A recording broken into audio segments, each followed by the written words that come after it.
University. Welcome. Let's go ahead and jump in. Hi, everybody. My name is Melinda Schab, and I'm the general manager of the Moscow Food Co-op. We're a group of over 7,000 people who together own a natural food store located in downtown Moscow. In addition, we operate an off-site production bakery and a small satellite location on the U of I campus. The Food Co-op is so much more than just a grocery store. We're a community hub, a gathering place, and a community resource. We typically work with an assortment of community partners to strengthen our local food system, to offer educational programming, and really to care for one another. The co-op currently employs about 100 people who work hard every single day to make our space safe, healthy, accessible, and affordable for all. In many ways, last March seems like it was at least 100 years ago. I remember watching CNN every morning before coming to work, just waiting for COVID to reach Idaho. It was a surreal experience. Unlike some other co-ops and national grocery chains around the country, the co-op didn't actually experience much of the panic buying you were hearing about on the news. March 2020 just started out for us like a normal March, and then overnight, literally everything changed. We started experiencing these crazy supply chain disruptions. So for example, we were out of toilet paper and paper towels for weeks and weeks, and none of our deliveries were arriving on time. And it's not just that they were 2 hours late, but our trucks were like 3 days late and then only half full. It was very frustrating. Our top priority was and is really protecting the health and safety of our staff. So we provided masks and disposable gloves and extra break time. And we offered employees the option to self-quarantine and even to voluntarily furlough if that's what they needed to get through this. We paid staff appreciation pay, a bonus, for hours worked during the worst of the crisis. If you remember back to last spring, no one was really sure about how COVID could be spread. And as a result of those unknown variables, we initially made many tough changes to our operation that run counter to our mission and our identity. We canceled all of our events. We drastically changed our food service operation. We installed plexiglass barriers, which is heartbreaking.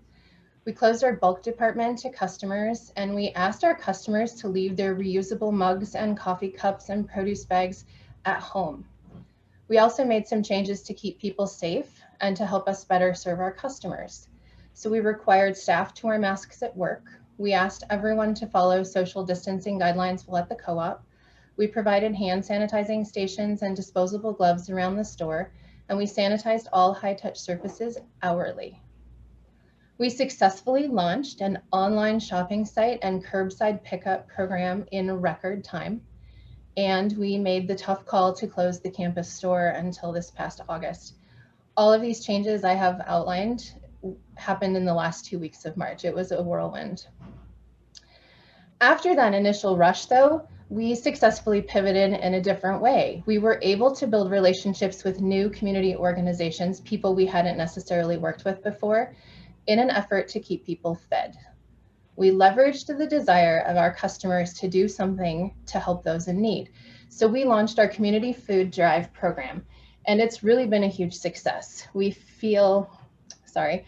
were able to help our customers who weren't experiencing an economic pinch feel like they could do something positive to help those people who were, and we're really proud of our collective impact.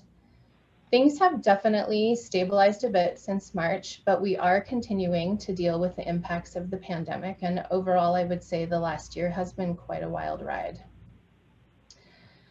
From my perspective, I think the ongoing economic impact of the pandemic has exposed two critical needs for our community: creating strong regional supply chains and eliminating food security.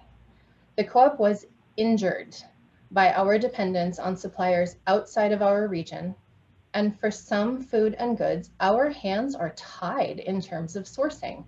I would like to see us come together to build a more robust regional supply chain. We have an opportunity to invest our time and energy in producing more of our food and goods closer to home. I would also like to see us come together to provide comprehensive support for a plan to eliminate food insecurity on the Palouse. I know that lots of independent groups, including the Moscow Food Co-op, are chipping away at food insecurity bit by bit, but I don't know that that's enough. No one should ever have to go hungry, and I think we have the will, the brains, and the resources in this community to create a sustainable solution here. Thank you all.